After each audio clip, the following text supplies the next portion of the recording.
Já de volta com o seu estilo de vida, agradeço a você que está aí ligadinho conosco, recebendo as informações que a gente passa para você sobre saúde, qualidade de vida e bem-estar. Um grande abraço para você do interior do Amazonas, que está ligado com a gente, também dos estados da região norte, e você que está acessando e conferindo as notícias aqui do Amazonsat via internet no amazonsat.com.br. Muito obrigada pela sua audiência e pela sua companhia. Nós estamos falando sobre próteses de silicone. Você acompanhou no último bloco alguns assuntos sobre esse tema que é tão importante. E agora, dando continuidade, o meu entrevistado é o Dr. Roberto Pereira, ele que é presidente da Sociedade Brasileira de Cirurgia Plástica Regional Amazonas. Doutor, concluindo o nosso pensamento do último bloco, a gente estava falando sobre próteses de silicone e um detalhe que muitas vezes não é dado atenção, a idade mínima para que seja realizada uma cirurgia como essa. 18 é a média, mas o senhor acredita que cada caso deve ser avaliado particularmente? Nós utilizamos a data básica, 18, mas a gente tem que pensar o seguinte: hoje as meninas estão entrando em puberdade precoce muito cedo, né? Então, quando a gente fala puberdade precoce, é porque ela está entrando em puberdade mais cedo do que o esperado. Então, uma menina que menstrua com 9 anos de idade, ela vai estar com o desenvolvimento dela completo, no máximo com 16 anos. Então, quando a gente fala 18, é uma média, mas uma menina que menstrua com 9, ela já vai estar com o desenvolvimento completo, então ela já pode realizar a cirurgia. Tá certo. E para a gente finalizar, né, o assunto de próteses de silicone, eu gostaria que o senhor falasse em relação à troca. Porque a gente fica na dúvida, né, de quanto em quanto tempo, primeiro, se é necessário realizar a troca dessa prótese e de quanto em quanto tempo que é o recomendado. Bem, é importantíssima essa tua pergunta, porque nós já tivemos aqui na imprensa amazonense um cirurgião que estava anunciando que ele estava usando a prótese que era para a vida toda, que não precisava trocar. Isso não é verdade. Isso foi uma má divulgação, tá? A prótese de silicone, ela tem sim um tempo de validade. Os maiores fabricantes, eles dão uma garantia de 10 anos. Mas o que a gente tem a dizer a respeito? Os trabalhos científicos, na verdade, mostram que o tempo de durabilidade de uma prótese de silicone não é bem delimitado. Ou seja, a gente não pode falar exatamente quanto tempo vai durar uma prótese de silicone. Certo. Em média, é 10 anos, tá? Em média. Então, o que é importante saber, a prótese de silicone não é para a vida toda. A partir de 10 anos, tem que programar a troca da prótese de silicone. Certo. Doutor, a gente tem uma participação do telespectador que diariamente está aí ligado no estilo de vida, que tem suas dúvidas realmente. A entrevista é para isso mesmo, para tirar as dúvidas de você aí de casa, de qualquer parte do mundo que está acompanhando a gente. A Kelly Mota, ela é do centro, ela quer saber o seguinte: por que, apesar da perícia médica, as chances de acidente são grandes em cirurgias plásticas? São grandes, na sua opinião? Olha, as chances de acidente em cirurgia plástica é a mesma em todas as outras cirurgias. Tá? Não existe uma chance maior na cirurgia plástica. Agora, o que acontece mais na cirurgia plástica? Porque a cirurgia plástica chama muito mais atenção do que um acidente que ocorreu numa retirada de vesícula, numa colestectomia, numa retirada de apêndice, numa retirada de útero, esterectomia. Ou seja, a cirurgia plástica dá mais notícia porque é um paciente sadio, um paciente rígido, que vai realizar uma cirurgia e que, quando ele tem um acidente, causa muito mais comoção social do que uma paciente que tinha um mioma uterino, que é um tumor no útero, e vai retirar o útero.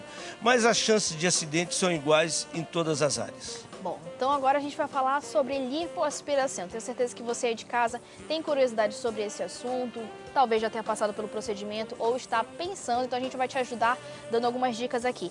Para começar, doutor, eu gostaria que o senhor falasse então o que é a lipoaspiração. Bem, a lipoaspiração é uma técnica cirúrgica que foi lançada ao mundo em 1980. Ou seja, nós estamos com 33 anos que foi lançado ao mundo pelo Dr. Yves Ilus, que é um cirurgião plástico francês, a técnica da lipoaspiração. É uma técnica, portanto, muito nova, né? 33 anos de medicina é uma coisa nova. E o que é a lipoaspiração? A lipoaspiração é um tratamento para retirar gordura localizada. Gente, lipoaspiração não é para emagrecer. por mais que tenha médicos que façam mau uso da técnica e utilizam para emagrecer. Lipoaspiração é uma técnica para você tirar gordura localizada através de uma pequena incisão que você faz na pele e introduz uma cânula de aço onde você vai fazer túneis, vai aspirar e retirar essa gordura. Então, o mais importante, lipoaspiração é uma técnica para retirar gordura localizada e não para emagrecimento. Tá certo, então. Então não adianta você pensar que vai fazer a lipoaspiração, vai emagrecer e milagres não acontecem, né, doutor? Tem que ter mudança de hábitos, alimentação, atividade física. Tudo isso é um conjunto, porque você, quando vai fazer uma cirurgia, você tem que mudar os seus hábitos, você tem que estar preparado para estar fazendo atividade física, você tem que mudar o seu hábito nutricional, você tem que melhorar a sua maneira de comer e você tem que mudar em tudo o seu estilo de vida. Agora, doutor, assim como a cirurgia, no caso de implante de prótese de silicone, a lipoaspiração também tem uma idade mínima recomendada? Lógico. A lipoaspiração é uma cirurgia que é para ser feita em um paciente que já tem um desenvolvimento corporal. Você não vai pegar um rapaz, uma moça, a gente fala geralmente das mulheres que são cerca de 80% do movimento em cirurgia plástica, mas os homens estão aumentando. Então nós não vamos pegar um paciente, seja ele do sexo feminino ou masculino, que está em desenvolvimento. Não vamos pegar uma criança em puberdade com 14 anos, 13 anos e realizar uma cirurgia se ela não tem o desenvolvimento corporal pleno. Então, a lipoaspiração, como a prótese de silicone, é para quem já teve o seu desenvolvimento corporal pleno. Bom, e os cuidados, no caso de uma cirurgia como essas, são específicos também, são importantes, assim como a cirurgia no caso de prótese de silicone. Quais os cuidados antes de se realizar uma cirurgia como essa? Bem, os cuidados da lipoaspiração, Denise, são exatamente os mesmos cuidados de um implante de silicone, de uma plástica redutora de mama, de uma cirurgia para fazer microenxertia de cabelo, ou seja, você tem que ter os cuidados pré-operatórios, realizar todos os exames, você tem que operar no ambiente hospitalar e eu quero chamar a atenção o seguinte, tem médicos não cirurgiões plásticos, que se dizem médicos estéticos, medicina estética não é uma especialidade médica, fazendo lipoaspiração light. E o que é essa lipoaspiração light? É a lipoaspiração que é feita em consultório. Ou seja, tem médico fazendo lipoaspiração com anestesia local em consultório e nem cirurgião plástico é. Então a lipoaspiração tem que ter os mesmos rigores de qualquer outra cirurgia. Como o senhor destacou no último bloco, o paciente tem que procurar saber quem é essa equipe que vai estar operando, né? Vai mexer com a vida dele próprio, então vergonha de fazer esse tipo de pergunta não pode existir. De maneira nenhuma. Primeiro ele tem que saber se o médico que ele está procurando é especialista em cirurgia plástica, pertence à Sociedade Brasileira de Cirurgia Plástica. E ele tem o direito de perguntar, doutor, com quem o senhor trabalha? Quem é o médico que te auxilia? Ele tem que perguntar quem é o seu anestesiologista. É um direito do paciente. E doutor, e essas informações, se o médico pertence à Sociedade Brasileira de Cirurgia Plástica, enfim, informações sobre a formação mesmo daquele médico, como é que a gente pode conseguir isso? Na internet já está disponível? Com certeza, tá? Hoje, se você quiser saber a vida do médico que você está operando, você vai no Dr. Google, né? Você vai no Google, vai no Yahoo, você descobre até onde ele nasceu. Você descobre tudo. Então, como você não vai descobrir se ele é especialista? Então, você pode entrar no site www.cirurgiaplástica.org.br, que é o site da Sociedade Brasileira de Cirurgia Plástica, e lá você vai ficar sabendo se ele é cirurgião plástico ou não, membro da sociedade. Você pode entrar no site do Conselho Federal de Medicina, que é o Portal Médico, www.portalmedico.com.br, e você vai saber se aquele profissional também é médico, né? Porque às vezes nem médico ele é, quanto mais cirurgião plástico. Então você pode descobrir no site do CRM se ele é médico. Ou você pode ligar para a Sociedade Brasileira de Cirurgia Plástica Regional Amazonas e perguntar, olha, eu quero saber se esse médico, ele é médico e é cirurgião plástico. É só você ligar para o 9984-1384 que nós vamos ter o maior prazer de te informar se o profissional que você está procurando realmente ele é médico e se é cirurgião plástico. Tá certo então. Pronto, gente, canal de comunicação é o que não falta e com a internet é realmente muito mais fácil hoje em dia do que há algumas décadas atrás. Bom, doutor, quais os cuidados, então, Pós-operatórios, nós falamos sobre o pré-operatório e agora o pós-operatório no caso de lipoaspiração. Bem, os cuidados no pós-operatório de lipoaspiração é tão importante como em qualquer outra cirurgia. E quais são os principais cuidados? É usar uma cinta modeladora. Tá? Quando você faz lipoaspiração, eu falei no início, é introduzido uma cânula de aço que tem vários milímetros, 3, 4, 5, 6 milímetros, onde se faz túneis embaixo da pele e retira a gordura. Como fez esses túneis, há necessidade de comprimir esses túneis. Então é necessário usar uma cinta modeladora, isso é muito importante, em torno de 30 dias. É necessário que você faça visita periódica ao seu médico. Está aí a importância de você procurar saber se esse médico é um médico que mora na cidade ou é um pirata. Nós chamamos de pirata, né, usando analogia aos piratas do Caribe, aquele médico que vem de fora, opera a paciente, pega o dinheiro e vai embora. E deixa a paciente solta na cidade. Quando acontecem complicações, somos nós, os médicos que moramos na cidade, que temos que resolver as complicações.